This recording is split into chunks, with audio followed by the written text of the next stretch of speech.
Oi, you know what time it is? You're tuned in listening to Dry That Aussie Metal Guy. Make sure to hit that like and subscribe button so you don't miss any of his content when it drops. And remember, stay brutal, you mad dogs. Roof! G'day, how you all going? It's Dry That Aussie Metal Guy here with Crannk.com and with that metalstation.com. So tonight, wherever you are in the world, it's a great pleasure that I'm having a chat with all of Hexicon tonight. We've got Andrew, Austin, and Young. Cheers for joining me, guys. Yeah, thanks so much. Good to be Thanks here. for having us. Absolute pleasure. First off, how would you describe your sound and style to someone who's never heard of Hexicon? I like the way Andrew describes it. Go ahead, Andrew. Yeah. I feel like we've had a lot of trouble with this. Am I coming through? Yeah. Okay. Mhm. I think probably progressive metal. But it's like there's also a lot of doom, some death in there. I think the bands we get compared to the most are Mastodon, Gojira, and Cave-In. Yeah, definitely. It's got a real doomy vibe and that progressive, kind of do whatever you kind of feel like doing as well. But you's kind of formed out of instrumental because you two brothers, am I right, Austin and Andrew? Yeah, we're brothers. Yeah, we're brothers. I'm the older, more bald one. We've been playing like together since I don't even know how long it is at this point. He started playing guitar at like 13, right? Yeah, I started playing guitar in like 2005. So I think we were jamming pretty regularly by like 2007 after I was kind of going on the guitar a bit more and getting into it. Were you playing guitar first and then Andrew started drums, or how did that work? Yeah, I started on Andrew always played drums and I started on piano, but then quickly switched to guitar because I don't know, piano's for nerds. I don't know. No, but that also does help with the songwriting, knowing that piano side, because I do know a few guys in metal bands aren't as can I'm glad I know piano. I'm glad I know some piano stuff. I also had to do like piano stuff in college. So I'm glad I know it because I think I look at the guitar a bit like bigger and more zoomed out, kind of compared to my other guitar player friends who just have always been on guitar. Yep. So Andrew, tell me a little bit about how you started drums. When did you pick it up? Tell me about your story behind that. So when I was in like elementary, middle school, I would just be like tapping on things all the time, like ADHD, just like banging on desks and tables and stuff. And so then like when I was 13, my parents got me just like a shitty little Yamaha electronic drum set from Costco to bang on, and then I stuck with it enough that we like bought like a cheap Pearl kit when later on, and I've just been playing drums ever since. Just been jamming out ever since. It worked out well that your brother was playing there, so you can kind of play together. Young, Yeah. You're the vocalist of the trio here, man. Tell me a little bit about your backstory, kind of how you took on vocals and kind of what led you into Hexicon. Sure, man. I've been in metal bands when I was in high school, and then but I was more of a guitarist. I sung a little bit, but then when I went to art school, there was a professor of mine who played the drums, and I just sung in what was sort of like it was kind of bluesy rock, like kind of band, and I got into singing just singing there, and I was like, oh, I really like singing. I don't even really want to play guitar. So then I moved to LA, and I knew these guys from a while back, and I moved to LA and I saw them play as an instrumental band, and I just really liked them. I liked the jam element that they brought, and while being heavy, which I thought was like I feel like that was a feat in and of itself. And I was just like a fan, just going around, and I don't know who first suggested. I don't know if it was me approaching Austin or they approached me. I think I approached them, but they have a different story. Where I was just like, hey man, you want to just like jam and see how it goes and see how it works out? And like we agreed, and we just did cover songs for a bit, like for a couple days, and then we were like, I think we got a sound. Like we could like do something with this. And that was kind of it. That was in 2018.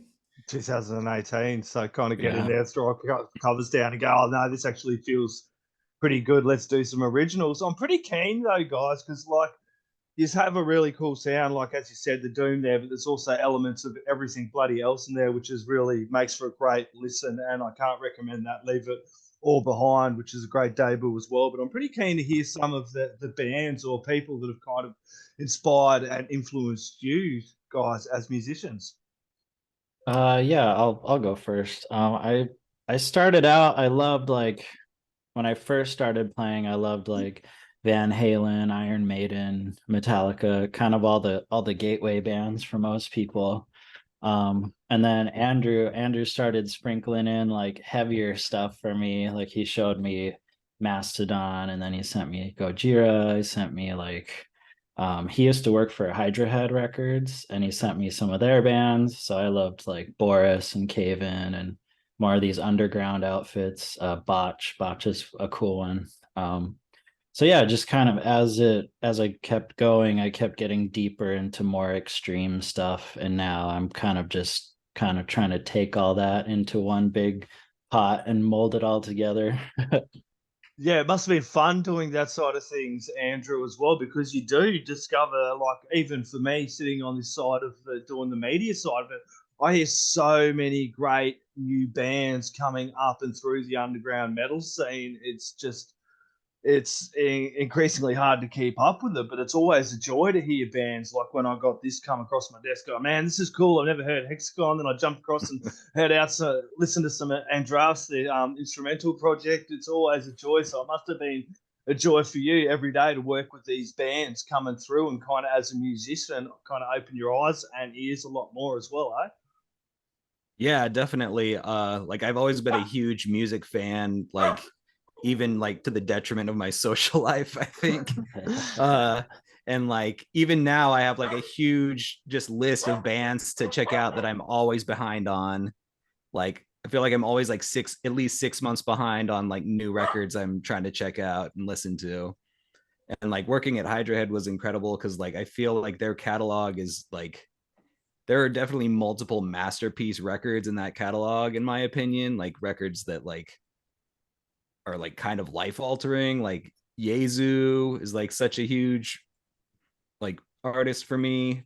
That Silver EP I think is a perfect record. Torch, Neanderthal, the ISIS stuff, Pelican. Like there's just so much good stuff in there. Like even like a lot of the stuff that people are less familiar with, like those are some of the bigger bands, but like Canute, I feel like never really got their due. Like just really dense, kind of mathy metal, metallic hardcore from Switzerland. Yeah. And there's just so much stuff always to explore. And now it like feels like just constantly too much. It's just a deluge of good music. Yeah, it's definitely a lot different scene as well. I want to come back to you, Young, now with your vocals, man. Like you've got an amazing range there, man. Tell me about some of the bands and artists that kind of inspired and influenced you as a musician. Thanks, man. Yeah. As growing up, it was really honestly Metallica and Pantera. That was really the big just metal, the big mainstay metal bands that I liked. If we're going specific vocals, I really I loved Chris Cornell growing up. So there was always like a sort of like I wanted to have that bluesy, croony approach to like heaviness, which I felt like was a puzzle in and of itself. How do you produce a melody but also keep it heavy and like keep it going and have people still like banging their heads while you're like singing essentially? Maynard is a huge influence for me, where I just think he's the best heavy singer ever. And you know, Aussie. Like I like the older, you know, like I like the fucking 80s, you know, like big for me. So yeah, those guys, Alice in Chains, Jerry Cantrell, like yeah, all of them. That was kind of everything that I was getting into as a teenager, and like it definitely stuck with a lot of those bands. And it wasn't until I started to really do this media stuff that I really did get a lot more into the underground stuff, and it's so much more easier to access this now compared to like where it was all like record shops and there was a few labels that kind of held sway over the whole industry. And if you weren't kind of in there, like, you know what I mean, it was a lot harder to get your word out. Now it's a lot easier for bands like yourself to kind of get out there. And that first debut album, Leave It All Behind, was an absolute ripper. Tell us all about making that one. Oh yeah, thanks, man. Yeah, it was very fun to make. It took a long time because like we kept getting thrown off because of like the pandemic and stuff. Yep. So, but I think the best part was like the songwriting process of it, like because it was like when we were first getting together, and it was like, what are we gonna do? Like, what's the sound gonna be? And like, I mean, you probably noticed most of the songs on it are like very long. And I think we were just like, let's just throw it all into the kitchen sink and mix it all up and try to make something, at least for us, that feels like new and like a different kind of thing. And so I think that was the best part and like the most interesting part. Actual tracking was interesting. We recorded it at my mom has a business here in Pasadena, and we recorded it because it's like a fabric store. So it was like perfect, like to get like a nice drum sound in a big room with lots of like sound diffusion and everything. So yeah, that was super fun. Well, it was kind of like over a 2-year process because you had, I think that first single was Dragnarok around 2020. Yeah. We recorded 2 or 3 of the tracks. Like just I was still living with my parents at the time, so we just did it at their house. And then, you know, the Thanks, Mom and pandemic Dad. kicked in. Yeah, for real. They're still hooking us up to this day, helping us out and supporting. It's awesome. But yeah, so we got those tracks done, started to put them out, and we were like doing pretty good in the local scene, like starting to get more and more shows and stuff like that. And then the pandemic kicked in, and we were just like, oh my God. So we like took a pretty lengthy pause from recording and just was kind of trying to figure out. But then yeah, got back on it, got it done, and here it is now.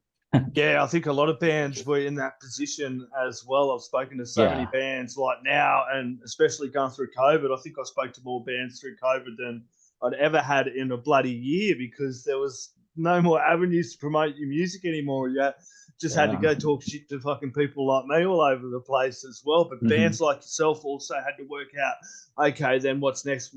Playing shows is such a big part of the music industry these days. Streaming is fucking great, yes, stream, but getting behind your band and seeing them play at shows, buying merch, which means, and also fuck you to the venues that take a merch cut, but like, you know what I mean, selling merch and having shows is one way for a band to move forward. And it's not even about making income, it's about just paying for the fucking album and then getting on to the next one. So as a band starting out, it definitely would have been a big shock to the system.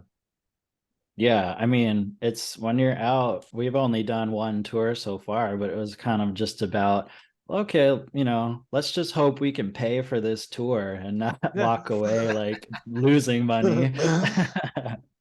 But I mean, one thing I do that was positive about the pandemic is we really like dove into our social media pretty hard and got like our Instagram going pretty well and things like that. But yeah, still just that lack of like connection with other metal fans and enthusiasts out there was like pretty not great.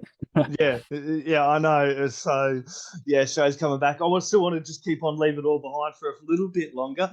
Can I go through and can you both individually tell me which is your favorite track off the album and why? All right. You want to go ahead, Young? We'll start with you this time. Sure. It's a split between Black Rainbow and Coronation.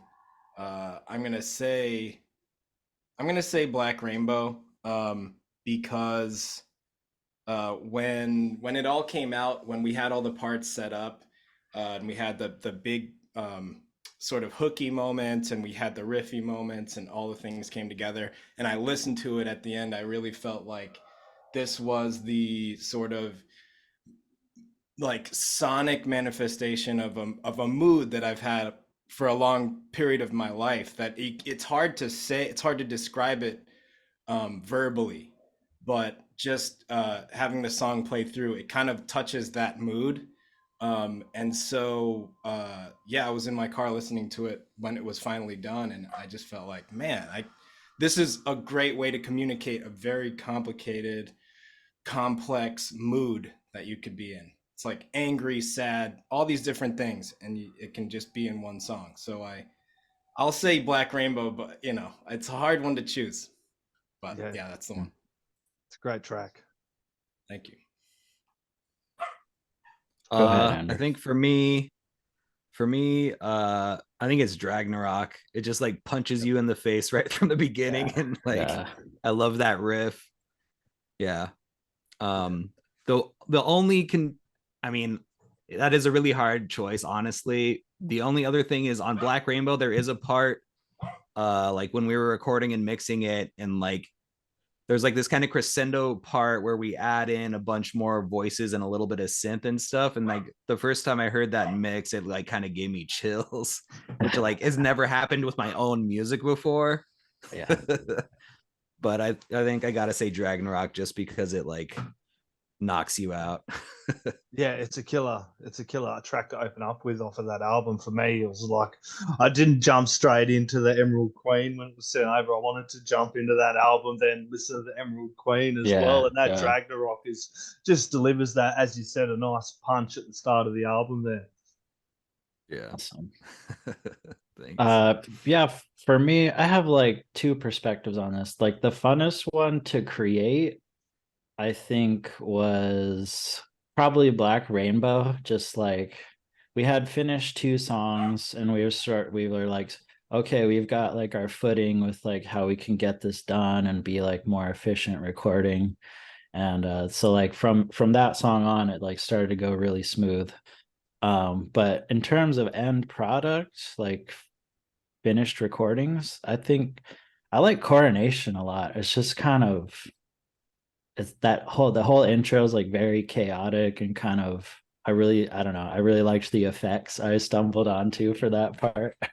And then yeah, just the whole song, it's kind of the heaviest song on the album to me, and I just like to be heavy, so that's probably it for me.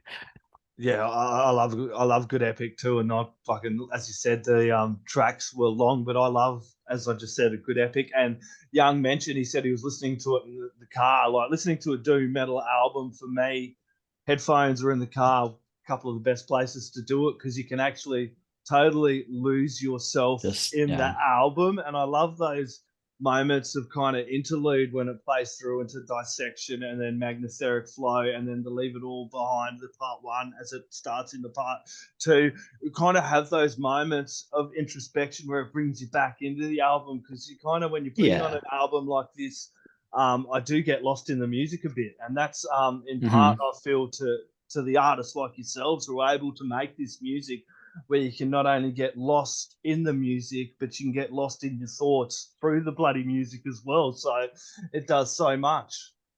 Oh yeah, awesome. Thanks, man. Yeah. Hell yeah. Yeah, and I do want to talk about the latest single now, which we're here to talk about, Emerald Queen, which is also the shortest track he's done, besides the kind of interlude tracks we were mentioning on Leave It All Behind. Tell us all about this track.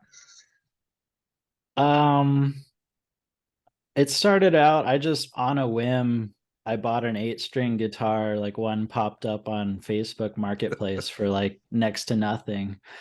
And I was like, you know what, let's try it. Like, because starting out, I was not very interested in like extended range guitars and like 7 and 8 strings and stuff. I was like, wow, what do you need all that for? Who cares? Like, whatever.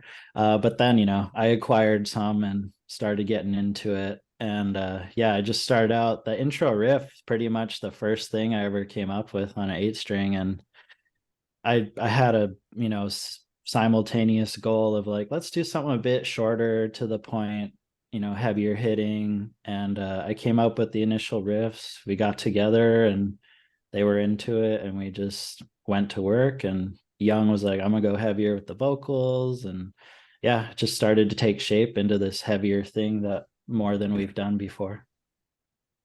Young, tell us a little bit more about your vocal side of things, mate. Sure, yeah. And I was like, yeah, when just as a note to when he bought that 8-string and I walked into the practice room and I heard it, I was like, what is this beautiful orchestra of doom? It was so good.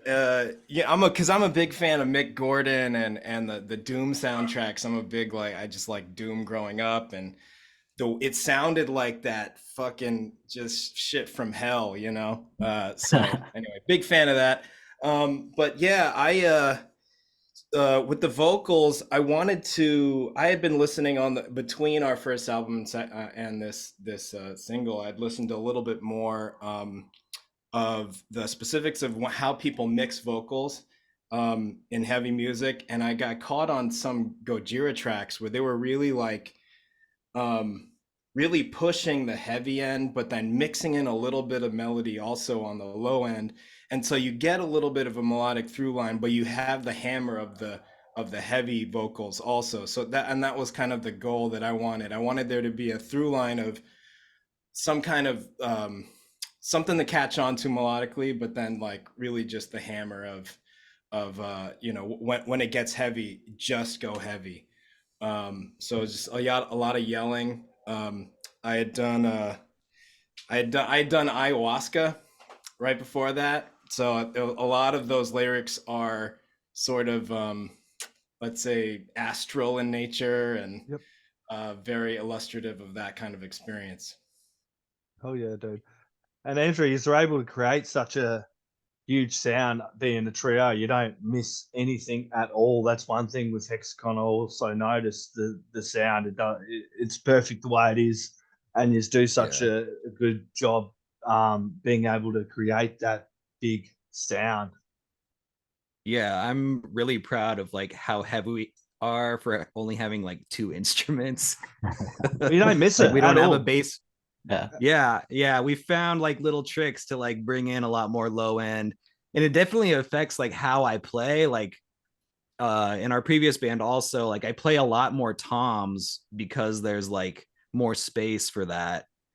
Like I've been in other bands and it's mostly just like kick and snare and like a little bit of tom stuff, but in these projects, like I'm doing a lot more tom work, like filling out those frequencies. And then also Austin with his 8-string. Yeah. He also uses a bass speaker cabinet and like a pitch shifting pedal to kind of fill out the real low end. Yeah. And I feel like our sound is just like really thick and big, and I'm super happy with it. And it must be fun now creating Austin with that 8-string, the new material for what's coming forward. Yeah, I mean, it's been interesting because it's such a low register that like I like to, kind of lean into kind of the thrash style or just like the really more intricate kind of palm muty stuff, but it just doesn't translate on an 8-string as well. So I find myself kind of doing a lot more like groove oriented, kind of bigger, bouncier, like more like fun kind of riffs with it. But it's such a dark sound, so I'm enjoying the kind of new world of it. Yeah, man, it's very interesting. I'm digging it. It's great to hear. And there was a really cool film clip / animated clip for Emerald Queen as well. Tell us about that. Came out really good. That's all Young. Go for it, Young. Yeah, I'm that's kind of what I do. I make cartoons for a living. I'm an animation. Yeah, thanks, man. I'm an animation director. I'm working on I don't know if it's over there. There's on Amazon Prime. There's something called Legends of Vox Machina. I'm an animation director on that. I currently worked on Metalocalypse as well, and so I like I have so I'm a story director, but that also means I animate a little bit, so I can do some basic animation. All that stuff that you saw in there was on like storyboarding software that I did over the course of a couple years. Took a little while, but yeah, it was super fun, man. I get into just destruction and psychedelic monsters, and that's all my bag, man. I love it. Hell yeah, that must be fun. Yeah. It's certainly amazing for us as a band to have that in-house. Yeah, someone of that caliber in-house kind of it's crazy. doing that as well. Yeah, definitely. So what's next for Hexicon? You got any live shows up next, or are we just gonna plug away, get a couple more singles out? What are your plans looking forward so far that you can say anyway? We got a local show booked in May, just a random one-off. But yeah, kind of our plan right now, like we're recording a song now as we speak, and we're doing the vocals on that, and we got like 3, 4, 5 more ready to be recorded almost. So that's kind of the plan for now, just kind of get stuff out, keep getting our name out there, get songs in front of people. Yeah, get work done. Where's the best place people can get along and support Hexicon? We're pretty active on Instagram. That's just Hexicon Band, at Hexicon Band. What's the Twitter, Young? Forgot what the Twitter was. That's Hexicon Metal. Okay. On Twitter, so that's at Hexicon Metal. Yeah. Bandcamp. Thank you. Bandcamp's probably the best place. Yeah. You can stream it, but if you really want to support, go buy. Pay us, Bandcamp. To actually give us money, Bandcamp is the best. Well, that's hexiconmetal.bandcamp. If you love a band, get along and support them. You know what I mean? Go along to the shows, and I do plug it a lot. You know, and yes, I do listen to Spotify. But when I love a band, I've got records, CDs. I'm a fan. When I love a band, I'll go buy the album as well. And yes, I know I plug on Spotify a bit. It's great to get the streams up, stream the shit out of it, but go buy the album as well. The quality is so much better. I've sat there with people playing something off Bandcamp and then played the exact same thing on Spotify, and they're like, wow, the sound quality is so much different. It's like, yes, you're paying for quality as well. So, I really like how our tape sounds. We have cassettes, and I really like the sound of those. It's very cool. Isn't it good to see tape cassettes coming back as well? I've actually they're fun. I've got a few friends that have bought tape cassettes, and I've got a heap of tape cassettes that I've been buying when I go to gigs now, and I don't even play them. They're still sitting. Just because I like the idea of having them. Jeez, we're fucking weird. Us metalheads, our kids are going to love us when we palm off all our metal crap to them. I love you, kids. Guys, look, this has been an absolute pleasure. Everyone get along, support Hexicon. We'll go through last words, shout outs, thank yous, anything else you'd like to add.